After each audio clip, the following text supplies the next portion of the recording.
हाँ चलो सीधा बैठो आप।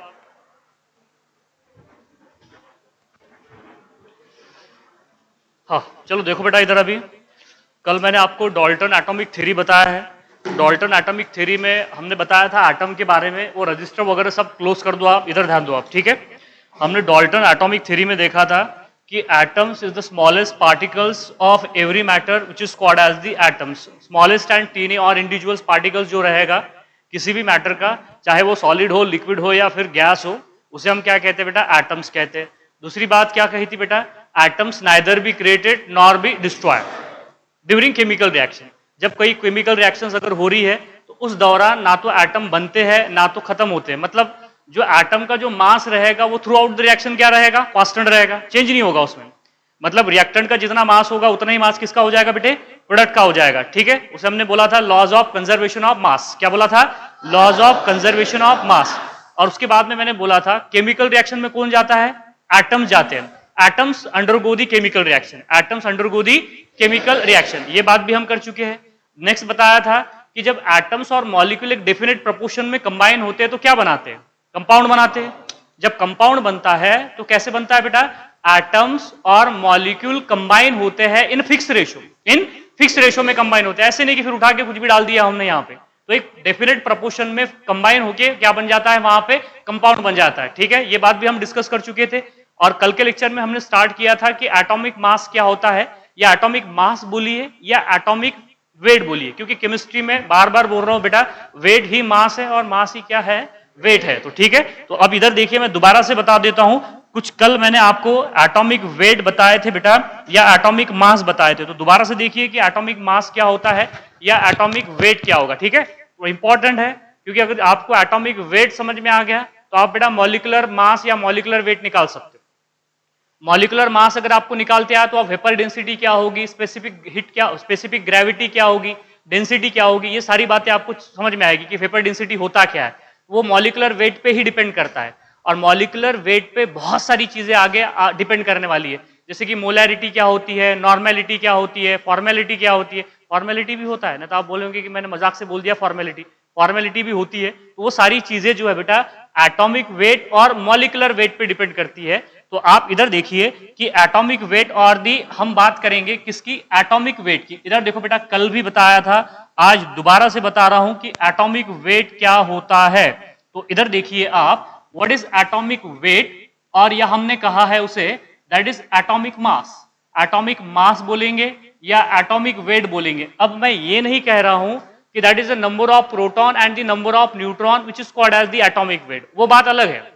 उसको हम स्ट्रक्चर ऑफ एटम में देखेंगे कि क्या होते हैं प्रोटॉन, क्या होते हैं इलेक्ट्रॉन, ये सारी बातें हम स्ट्रक्चर ऑफ एटम में डिस्कस करने वाले हैं। लेकिन यहां पे जो एटॉमिक वेट और मॉलिक्यूलर वेट है या मोलार वेट है, उसे क्या कहते हैं। इधर देखिए, मैंने क्या बोला था आपको कल कि एटॉमिक वेट क्या होता है बेटा, बोलो, इट इज अ वेट और मास ऑफ, क्या बोला था हमने, बोलो, मास और क्या बोलेंगे, weight of how many atoms, one atom. बेटा एक एटम का जो कोई भी वेट हो जाएगा उसे हम क्या बोलेंगे, बोलो, एटॉमिक वेट या एटॉमिक मास। समझ में आ रहा है, एक एटम का जो कोई भी वेट रहेगा, 1 ग्राम, 2 ग्राम, 20 ग्राम, 25 ग्राम, 1 केजी, 2 केजी, जो कोई भी whatever is the weight is given, अगर वो उसका एक एटम का वेट है, इधर देखो बेटा, अगर वो 1 एटम का वेट है तो उसे क्या कहेंगे हम, एटॉमिक वेट या एटॉमिक मास। क्लियर है बात, दोनों बातें समझ में आ रही है आपको कि एक एटम का वेट होगा, जो कोई भी होगा, यूनिट बाद में बात करेंगे ना। एक्चुअल में क्या है, मैंने क्या बोला था आपको कि इट इज यूनिटलेस। अरे एटॉमिक वेट क्या होता है, बोलो बेटा, कल ही बताया, it is unitless and dimensionless. ना तो कोई इसका यूनिट है, ना तो क्या बेटा इसका डायमेंशन है। It is unitless and dimensionless quantity, कल ही बताया आपको, it is unitless and dimensionless quantity. मतलब अगर आपको एटॉमिक वेट दिया गया है, जैसे कि मैंने आपको कल कुछ एटम के एटॉमिक वेट बताए थे, फॉर एग्जांपल इधर देखो, यहां पे क्या था, हाइड्रोजन, हाइड्रोजन का कितना था 1, हीलियम का कितना था बेटा 4, और उसके बाद में हीलियम के बाद में था कार्बन, कार्बन का कितना था 12, उसके बाद में था नाइट्रोजन, नाइट्रोजन का कितना था 14, देन ऑक्सीजन कितना होगा 16, 16 के बाद में यहां पे देखो बेटा सोडियम ले लेते, चलिए छोड़िए उसे, सोडियम का कितना हो जाएगा 23, मैग्नीशियम का कितना था 24, एल्यूमिनियम का कितना था रे 27, उसके बाद में एल्यूमिनियम के बाद में सल्फर का, सॉरी, फास्फोरस था, क्या था फॉस्फोरस, फॉस्फोरस का कितना था बोलो 31, देन सल्फर का कितना था 32, देन क्लोरीन का कितना था यहाँ पे बोलो 35.5। देखो इसके आगे मैंने कुछ लिखा क्या ग्राम लिखा या म्यू लिखा या एएमयू लिखा है क्या? ये एटॉमिक वेट है, किसके एटॉमिक वेट है बेटा? ये एलिमेंट्स के एटॉमिक वेट है। जैसा हाइड्रोजन का 1 हो जाएगा, हीलियम का 4 हो जाएगा। मैं यहां पे मेंशन नहीं कर रहा हूं कि ये ग्राम में है कि किलोग्राम में है या बेटा किस में बोल रहे हो एएमयू में।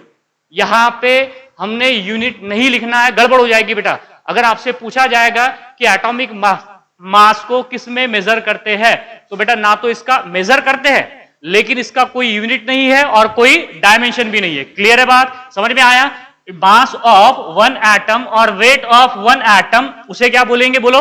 Atomic mass. And atomic mass is a unitless and dimensionless quantity. Unitless and the dimensionless quantity. Clear है बात? यहां पे आया सबको समझ में? नेक्स्ट देखिए बेटा, और इसको अगर हमें मेजर करना है, इसको अगर हमें मेजर करना है तो इट इज मेजर, इसको मेजर किसमें किया जाता है? इट इज मेजर्ड इन इधर देखो बेटा, इन एएमयू। किसमें मेजर करते हैं? एएमयू। और एएमयू को कहते हैं एटॉमिक मास यूनिट। क्या बोलेंगे बेटा? Atomic mass unit. देखो यहां पे कोई यूनिट नहीं लिखे हमने, ना तो ग्राम लिखा है ना तो एएमयू लिखा है। क्लियर है बात यहां पे? और एटॉमिक मास यूनिट को ही आल्सो कॉल्ड एज क्या कहते हैं बेटा? और इसको कहते हैं यू, न्यू बोलते हैं इसे, या यू बोलिए आप। यू को कहा जाता है दैट इज यूनिफाइड मास। क्या बोलेंगे आप यहां पे? बोलो यूनिफाइड मास। तो एएमयू के जगह पे आप क्या यूज करेंगे? दैट इज यू लिखेंगे। तो यू को कहा जाता है दैट इज यूनिफाइड मास। तो कई बार क्या होता है, हम क्या करेंगे, एएमयू ना लिखते हुए यू लिख देंगे। तो यू का मतलब होता है यूनिफाइड मास, और यूनिफाइड मास ही मतलब एएमयू है। दोनों सेम है, दोनों क्या हो जाएगा? सेम हो जाएगा। और या तो फिर किस में गिनेंगे बेटा हम उसे? ग्राम में। या तो किस में गिनेंगे?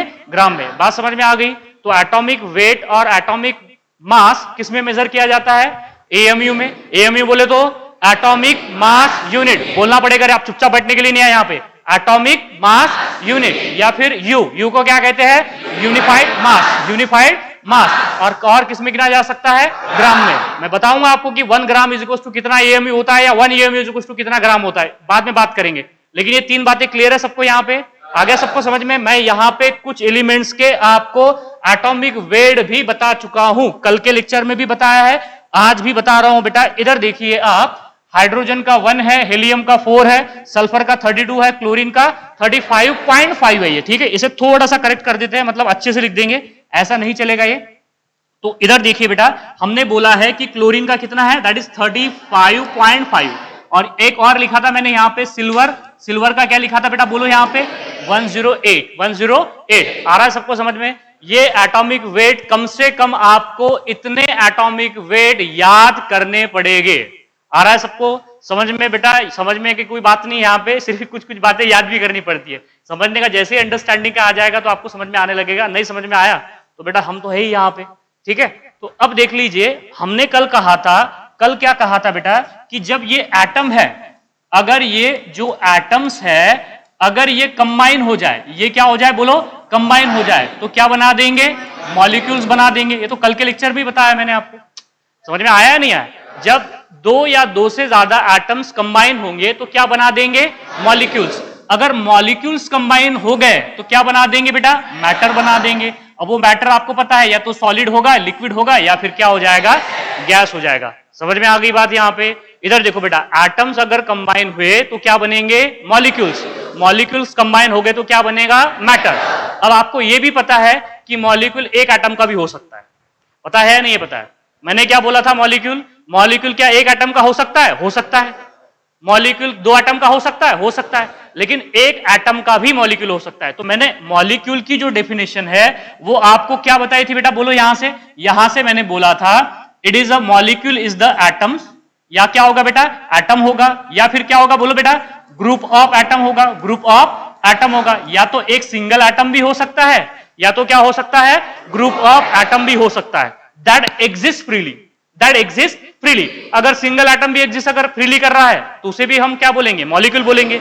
अगर ग्रुप ऑफ एटम भी फ्रीली एग्जिस्ट कर रहा है तो उसे भी हम क्या कहेंगे? मॉलिक्यूल। तो बेटा मॉलिक्यूल बनने के लिए ये कंडीशन नहीं है कि कम से कम 2 एटम होने चाहिए, एक एटम का भी मॉलिक्यूल हो सकता है। समझ में आ रहा है?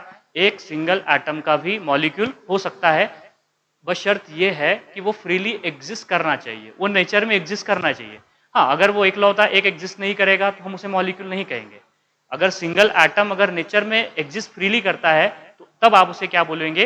दैट इज क्या बोलेंगे उसे? आप मॉलिक्यूल कहेंगे। सो एटम और group of atom that exist freely, that exist freely. ये दोबारा से बता रहा हूं बेटा कि अगर वो फ्रीली एग्जिस्ट करता है तो आप उसे क्या बोल सकते हो? दैट इज मॉलिक्यूल बोल सकते हो। क्या बोल सकते हैं उसे? हम मॉलिक्यूल बोल सकते हैं। क्लियर है बात? यहां पे आ रहा है सबको समझ में? अब देखो, ये जो मॉलिक्यूल है ना बेटा, इस मॉलिक्यूल के दो टाइप्स हैं।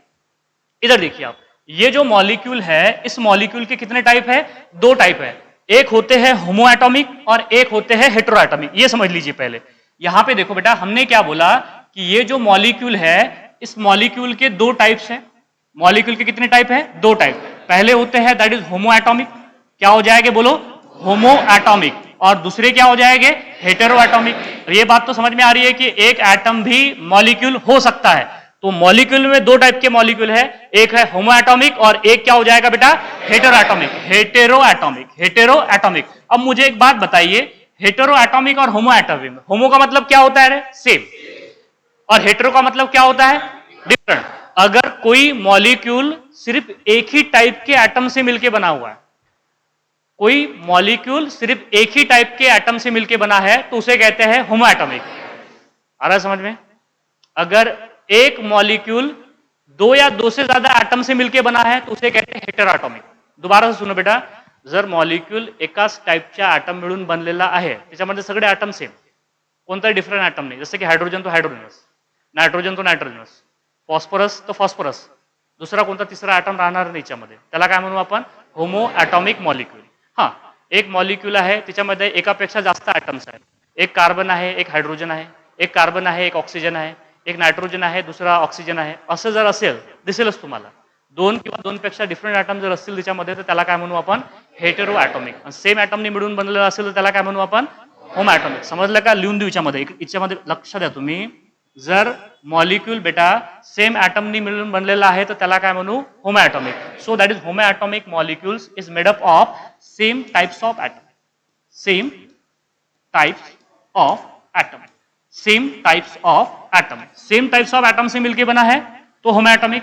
अगर डिफरेंट टाइप्स के एटम से मिलकर बना है, क्या बोलेंगे आप? यहां पे बोलो, डिफरेंट टाइप्स के एटम से मिलकर बना है, that's made up of different types of atom, that made up of the different types of atom. या फिर they contain same types of atom, they contain different types of atom, उसे कहेंगे hetero atomic. Hetero atomic. समझ में आ रहा है या नहीं आ रहा है? आ रहा है समझ में? जैसे फॉर एग्जांपल इधर देखो बेटा, मुझे एक बात बता दीजिए आप, ये देखिए आप, इधर देखो आप, हमारे पास में है हीलियम है, मेरे पास में नियॉन है, मेरे पास में आर्गॉन है, आर्गॉन के बाद में आ गया जेनॉन, जेनॉन के बाद में आ गया रेडॉन।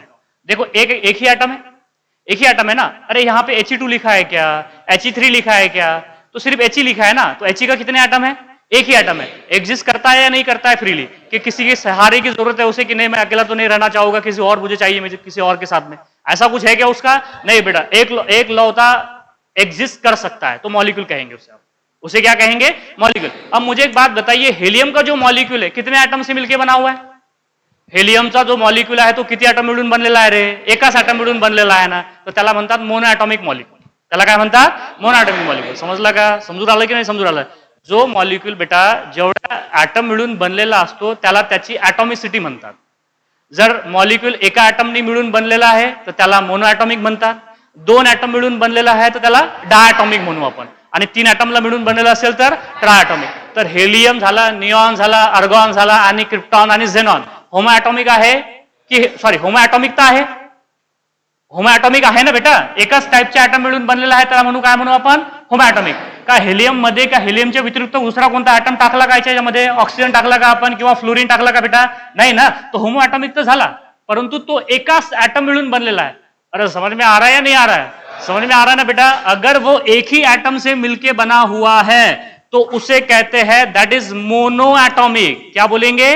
Mono atomic. क्लियर है? आ रहा है सबको समझ में? क्या बोलेंगे इसे? Mono atomic. हाँ, जैसे फॉर एग्जाम्पल इधर देखो आप, इधर देखो बेटा, अगर मेरे पास में हाइड्रोजन है, मेरे पास में यहां पे नाइट्रोजन है, यहाँ पे बेटा ऑक्सीजन है, यहाँ पे फ्लोरीन है, यहाँ पे इधर देख लीजिए आप, यहाँ पे क्लोरीन है, यहाँ पे क्या है, क्लोरीन है। तो बताइए हाइड्रोजन का एक मॉलिक्यूल कितने एटम से मिलकर बन रहा है, 2, नाइट्रोजन का 2, ऑक्सीजन का 2, फ्लोरीन का, क्लोरीन का एक मॉलिक्यूल कितने एटम से मिलकर बन रहा है, 2। क्या दोनों क्लोरीन एटम सेम है या डिफरेंट है, सेम है। तो होमो एटॉमिक हुआ कि हेटेरो एटॉमिक हुआ, होमो एटॉमिक। अरे समझ में आ रहा है या नहीं आ रहा, अरे पहला भी क्या है, क्लोरीन, दूसरा भी क्या है, क्लोरीन, तो क्या बोलेंगे, होमो एटॉमिक। और एक मॉलिक्यूल कितने एटम से मिलकर बन रहा है, 2 एटम से मिलकर बन रहा है। देखो ये भी कितने एटम से मिलकर बन रहा है, 2, ये भी 2, ये सारे जो लिखे कितने एटम से मिलकर एक मॉलिक्यूल बना रहे हैं, 2 एटम मिलकर एक मॉलिक्यूल बना रहे हैं। तो मोनो एटॉमिक बोलेंगे कि डायटॉमिक बोलेंगे, डायटॉमिक। समझ में आया या नहीं आया, अरे क्या बोलेंगे इसको, डायटॉमिक बोलेंगे बेटा, क्या बोलेंगे इसे, दैट इज डायटॉमिक। अरे बात समझ में आ रही है या नहीं आ रही है, दैट इज डायटॉमिक मॉलिक्यूल। समझ में आ रहा है एटॉमिसिटी क्या होती है, तो एक मॉलिक्यूल जितने नंबर ऑफ एटम से मिलकर बनेगा उसे उसकी क्या बोलेंगे, एटॉमिसिटी। लिख के दूंगा, थोड़ी देर वेट कीजिएगा। बस अभी समझिए कि मोनो एटॉमिक क्या होते हैं और डायटॉमिक क्या होते हैं। अब मुझे बताइए अगर दो से ज्यादा एटम होंगे तो क्या बोलेंगे, पॉली एटॉमिक। 3 एटम होंगे तो ट्राई एटॉमिक, 4 एटम होंगे तो टेट्रा एटॉमिक, 5 एटम होंगे तो पेंटा एटॉमिक, 7 एटम होंगे तो हेप्टा एटॉमिक, 8 एटम होंगे तो ऑक्टा एटॉमिक। अरे समझ में आ रहा है या नहीं आ रहा है, मतलब जिस मॉलिक्यूल में 3 या 3 से ज्यादा एटम होंगे उसे क्या बोलेंगे आप, poly atomic, poly atomic. Clear है बात, समझ में आया। तो बेटा थोड़ा सा इसे ऊपर लेना पड़ेगा, इसे बाद में हम एडजस्ट करेंगे, आपको लिखने में और देखने में कोई परेशानी नहीं होने दूंगा। इधर देख लीजिए, अब बात करेंगे किसकी, पॉली एटॉमिक। किसकी बात करेंगे, पॉली एटॉमिक की बात करेंगे। जैसे फॉर एग्जांपल इधर देखिए आप, मेरे पास में O3 है, कितने एटम से मिलकर बना एक मॉलिक्यूल, 3, तो ट्राई एटॉमिक हो गया। नेक्स्ट फॉस्फोरस कितने एटम से मिलकर बना है, 4, तो हो गया that is tetra atomic, that is tetra atomic. Sulphur कितने एटम से मिलकर बना है, 8, तो क्या हो गया, ऑक्टा एटॉमिक। कार्बन 60, मतलब कार्बन 60 का एक मॉलिक्यूल कितने कार्बन एटम से मिलकर बनेगा, 60 एटम से मिलकर बनेगा। समझ में आया, इन सबको क्या बोलेंगे आप, पॉली एटॉमिक। अरे समझ में आ रहा है या नहीं आ रहा, किसको समझ में नहीं आ रहा, ऐसे पूछना पड़ता है, किसको समझ में नहीं आ रहा। बेटा जो नए बच्चे होंगे थोड़ा सा समझ में आएगा आपको भी, ऐसी बात नहीं है कि समझ में नहीं आएगा, कि हर रोज नए नए बच्चे आ रहे हैं, मैं भी परेशान हो गया। जो पुराने बच्चे उनको बोल बोल के कि जो, चलिए ठीक है कोई बात नहीं, थोड़ा सा बर्दाश्त कीजिए। आप समझदार बच्चे, बात को समझते हो।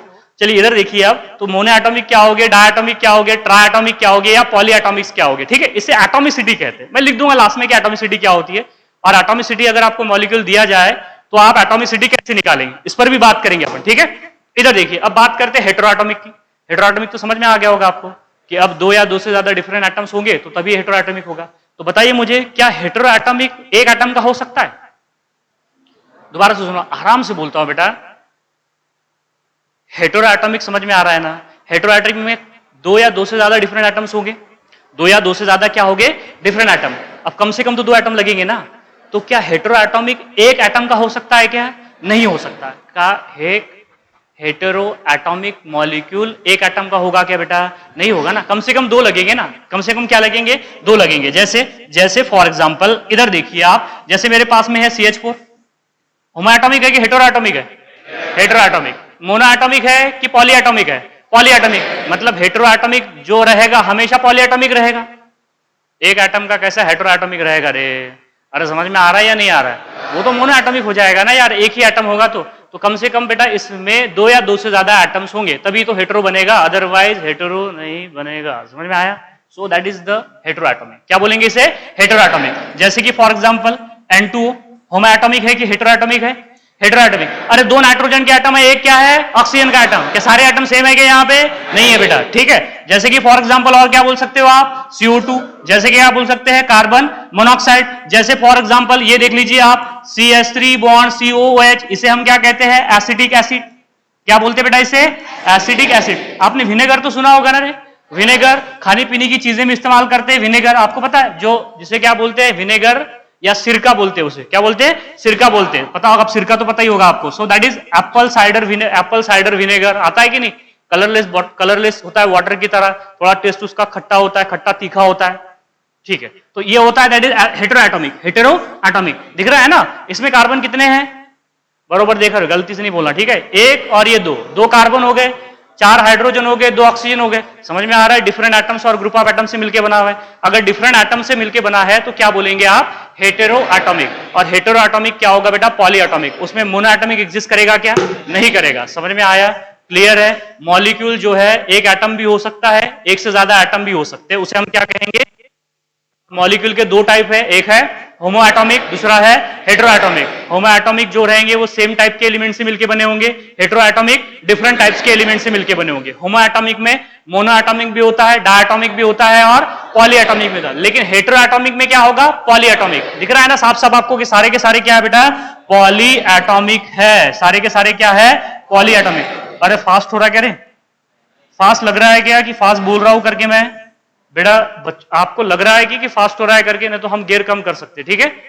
लेकिन अगर नहीं लग रहा है तो फिर यही रफ्तार में चलते रहेंगे आगे, ठीक है? ठीक है, बड़े आगे अभी।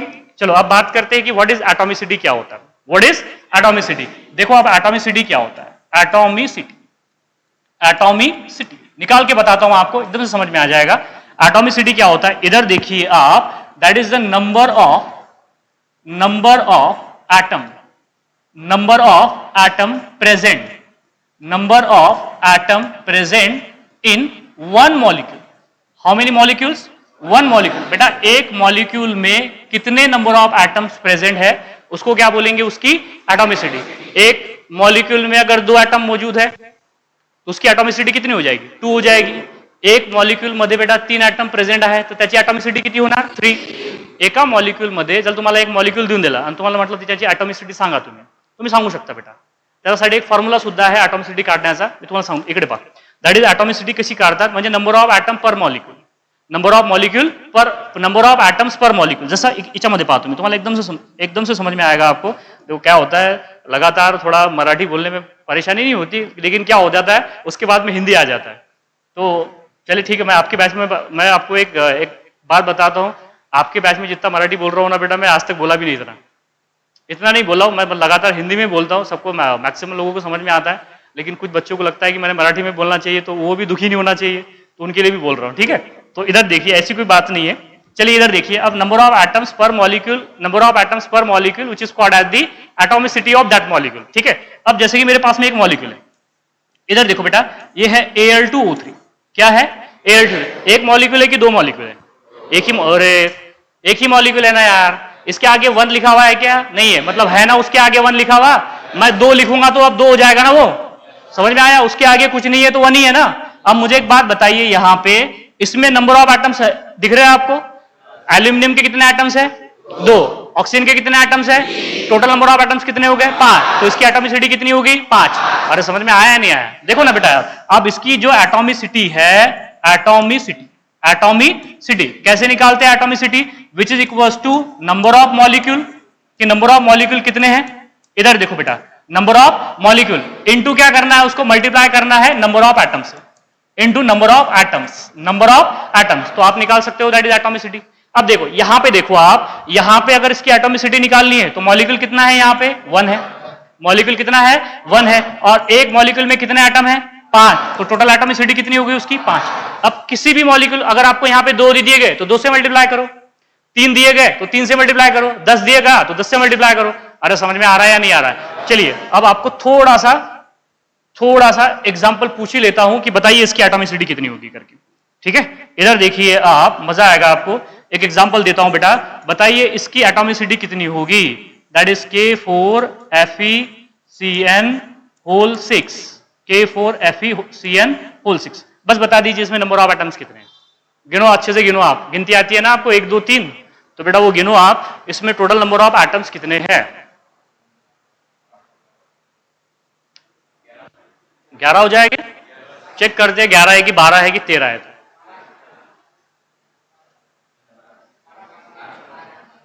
12 बरोबर है.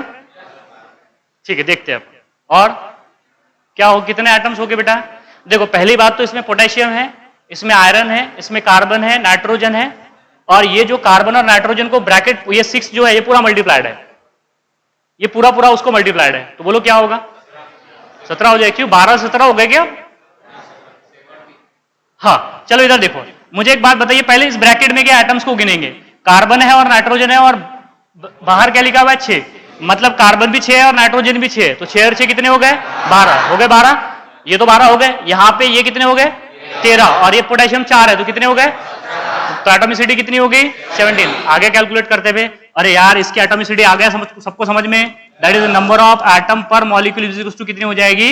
17 हो जाएगी। क्या हो जाएगी? 17। चलिए एक एग्जांपल और दे दूं क्या? इधर देखो बेटा, अब मुझे बस बता दीजिए, दैट इज K4, इधर देखिए, सॉरी यहां पे लिखते हैं that is K2SO4 K2SO4 Al2SO4 Al2SO4 whole thrice dot 24H2 dot 24H2। चलिए गिनिए, इसे कहते हैं potash alum. Potash K2SO4 Al2SO4 by 3 dot 24H2O, इसे कहते हैं बेटा पोटैश एलम। क्या बोलते हैं इसे? Potash alum. Potash alum. Alum पता है ना आपको? एलम किसे कहते हैं? तो फिटकरी। फिटकरी तो पता है ना आपको? अरे पता है कि नहीं पता है? फिटकरी, फिटकरी पता है ना? कई बार आप क्या करते हो बेटा, सलून में शेविंग के लिए जाते हो तो थोड़ा सा ब्लेड वगैरह लग जाए तो वो सलून वाला क्या करता है, वो एक फिटकरी घुमाता है कि नहीं घुमाता है? कि उसकी एंटी ब्लड क्लॉटिंग एक्शन होती है, यही है वो फिटकरी। 24H2 24H2। चलो गिनो नंबर ऑफ एटम्स कितने हैं, तो एटॉमिसिटी कितनी हो जाएगी?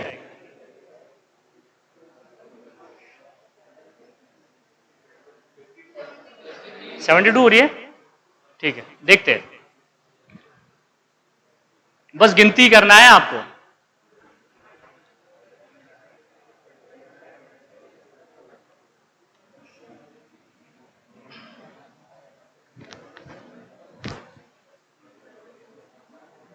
हो गया 73 हो गया क्या?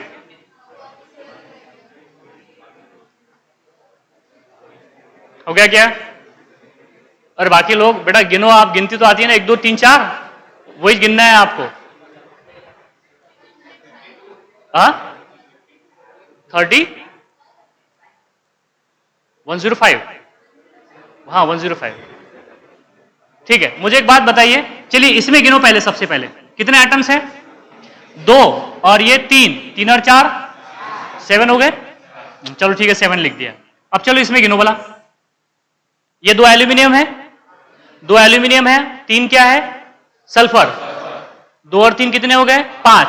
और ये 4 3 जा, तो 5 और 12 कितने हो गए? 17 हो गए ना? 5 और 12 17 ही होते ना? हाँ ठीक है, ये हो गए 17। ये कितने हो गए? 17। आ गया सबको समझ में? चलिए अब मुझे एक बात बताइए, ये 24H2 है तो पूरे इसको मल्टीप्लाइड है ना 24, तो अब ये 24 और ये 2 हाइड्रोजन तो कितने हो गए? 48। तो 48 और 24 कितने होते हैं? 420। देखो यहां पे कितने हैं? ये 48 हो गए ना, और हाइड्रोजन कितने हो गए? 48, और ऑक्सीजन कितने हो गए? 24। कितने हो गए देखो बोला? 72 टोटल कितने हो गए बेटा? अब ये 72 जोड़ो, अब इसको 7 पूरा कितना हो जाएगा? ये कितना हो रहा है? ये कितना हो रहा है? ये 24 हो रहा है ना? 24 और ये 72, देखो 24 कितने हो रहे हैं? ये 6 और ये 9 कितने हो जाएंगे? 96। इसकी एटॉमिसिटी कितनी हो जाएगी? 96। ऐसे गिनना था आपको एटम्स, गलत हो गया ना? फिर कितने हो गए बेटा? 96 हो गया। 96 हो गया तो क्या ऐसे निकाली जाती है एटॉमिसिटी, ऐसे निकालेंगे आप, दैट इज एटॉमिसिटी। समझ में आ रहा है ना? सिंपल है ना बेटा? That is the number of atom. बेटा थोड़ा सा पहले धीरे धीरे धीरे क्या होगा, धीरे धीरे प्रैक्टिस आएगी आपको तो समझ में भी आ जाएगा। अभी सिर्फ ज्यादा कोई ये नहीं था, ये सिर्फ आपको नंबर ऑफ एटम्स गिनने थे, आपने वो भी सही से नहीं गिना, है ना? यही बोलना पड़ेगा ना फिर अब यहाँ पे। तो इसकी एटॉमिसिटी कितनी हो जाएगी बेटा? दैट इज 96 हो जाएगी एटॉमिसिटी इसकी, that is K2SO4 Al2SO4 by 3 और डॉट 24H2O। इसे क्या बोलते हैं बोलो? इसे कहते हैं पोटैश एलम। क्या बोलते हैं? Potash alum. क्या है पोटैश एलम बोलो एक बार? K2SO4 Al2SO4 by 3 dot 24H2O dot 24H2। बता रहे? साइड में हट जाऊंगा तो फिर पूछने का मतलब क्या है? नहीं, याद करना पड़ेगा, इसी को फोकस कहते हैं। कौन बताएगा? हाँ बता।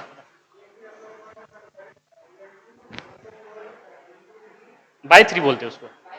हाँ हो गया बेटा, नजर हटी दुर्घटना घटी, तो यहां पे नजर भी को रखना पड़ेगा, ठीक है? बोलने के साथ साथ आपको फोकस भी करना पड़ेगा, तभी मैं रैंडमली पूछूंगा आपसे, ऐसी बात नहीं पूछूंगा आपको कि जो मैंने पढ़ाया नहीं, आपको वही पूछूंगा जो पढ़ाया जाएगा। तो चाहे आगे के बच्चे हो या पीछे को या बीच में को, आपको ध्यान देना पड़ेगा, ठीक है। तो थोड़ा सा धीरे धीरे अगर आप ध्यान दोगे बेटा तो आपका फोकस बढ़ता रहेगा, और नहीं तो फिर थोड़ी सी आपको पनिशमेंट करनी पड़ेगी फिर मुझे, ठीक है। तो ये बातें ध्यान में रखना आपने। K2SO4 Al2SO4 whole thrice dot 24H2O which is called as the, क्या कहते हैं उसे, that is potash alum. Potash alum एक फेरस एलम भी होता है, बस K2SO4 की जगह पे FeSO4 होता है। FeSO4 Al2SO4 by 3 और डॉट 24H2 उसे फेरस एलम कहते हैं, आल्सो कॉल्ड एज कहते हैं उसे मोर सॉल्ट।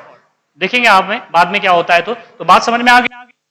बोलो बेटा, number of atoms present in one molecule which is called as the atomicity of that molecule। atomicity of that molecule, किसी भी मॉलिक्यूल की आप एटोमिसिटी निकाल सकते हो। चलिए एक एग्जांपल और पूछ लेता हूं आपसे, बस मुझे बता दीजिए इसकी एटोमिसिटी कितनी है। तो इधर देखिए बेटा, इसकी एटोमिसिटी बता दीजिए कितनी है। H2SO4 की एटोमिसिटी कितनी है, बताइए इसकी एटोमिसिटी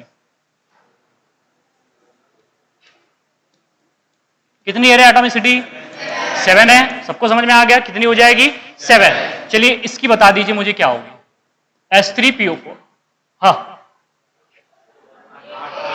8 हो जाएगी, कितनी हो जाएगी 8 हो जाएगी, ठीक है। अगर मैं आपसे पूछ लूं कि H2O7, हाँ बताइए